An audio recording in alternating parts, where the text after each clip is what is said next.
What's good? What's good? What's good? Courtney IG, and I'm back here again.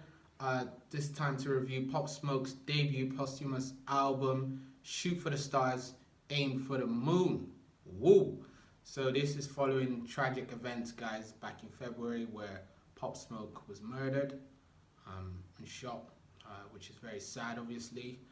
But just to give some context around the project, for those who don't know, this 19-track album was executively produced by 50 Cent, who was one of Pop Smoke's biggest influences and inspirations. 50, alongside his team, worked very closely to bring together the project and the features. And there was also, a lot of controversy around the artwork and the overall design, which actually I feel like worked to the project's advantage, drumming up some, marketing and some attention around it with a lot of different people putting in designs, and in the end this end design is much better than the initial one.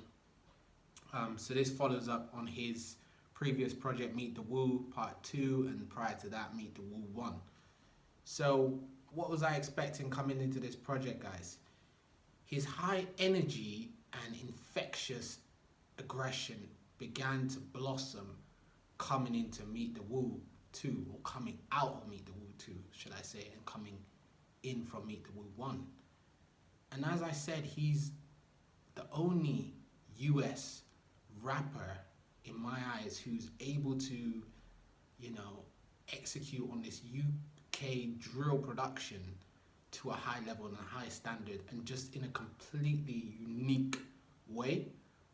So Pop Smoke is still the only one who can do that for me. I really didn't want to have expectations coming into the project though, guys. I really wanted to just see the project for what it is, appreciate the project for what it is. Obviously Pop Smoke isn't here to have his hand on the project and his kind of energy to change tracks, take tracks out. So that was why I was a bit apprehensive to even review it at first, but I thought, you know what, there's nothing wrong with shedding light on this project. So, it's going to give me some unheard of tracks to vibe out to, if anything. And yeah, he's already in my list, guys, as one of the artists of the year. So that's a done, that's a formality. After Meet the Woo 2, which I'm still playing now since February, that's a done deal, it's done. So let's get into this, guys. What is the sound? Although we love Pop Smoke for what he does in this husky, hey, drill style, which we get on tracks like Make It Rain, 4-4 Bulldog, Got It On Me, that Many Men, yeah, that reference. And the more polished Aim for the Moon. That's not all we're getting. So your question would be, what else are we getting except from drill? There's a nice diversification here of sound, and it doesn't sound out of place at all. There's moments like For the Night, which is the trap lane. Then you've got Yeah Yeah, Enjoy Yourself, a reference back to French Montana's debut album song Drink Freely.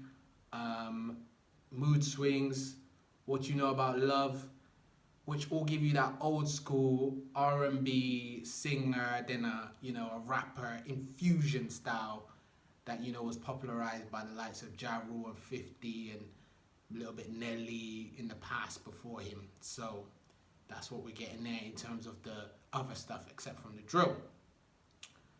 So to just conclude, guys, as I mentioned in my introduction and prior thoughts, prior reviews, Pop had huge potential to shake the room of the music industry outside of drill. So people largely see him as a drill artist, a drill rapper, but I knew from songs like PTSD, She Got Thing, these kind of songs were giving me little fragments, little seeds to show me that, Pop Smoke really wasn't just a drill rapper. And this project is what differentiates him from those drill guys that just do drill and can't really step outside and make artistic bodies of work like this is. So yeah, as I was saying, in this project we hear both an awareness of those who've come before him, as I've mentioned, notably 50. You know, there's tracks like the Got It On Me, and then there's also, you know, Gangsters, which is really that New York 50 style. You got that there.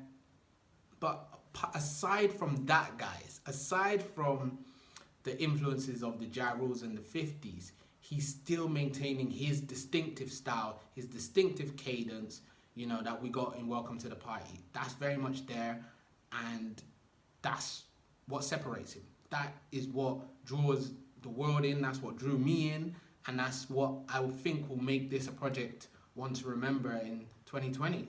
Despite everything which is going on, I think this is still going to be something we can look back on as a positive. The production is exceptional.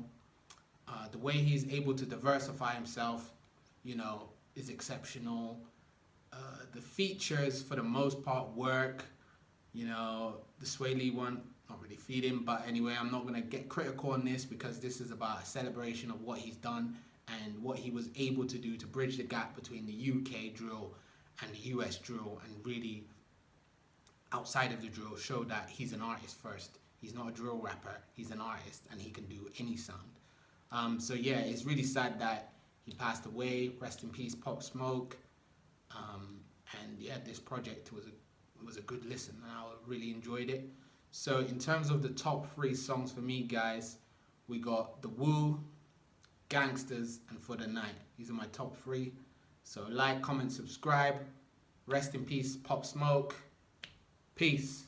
InspirEnrich, yup.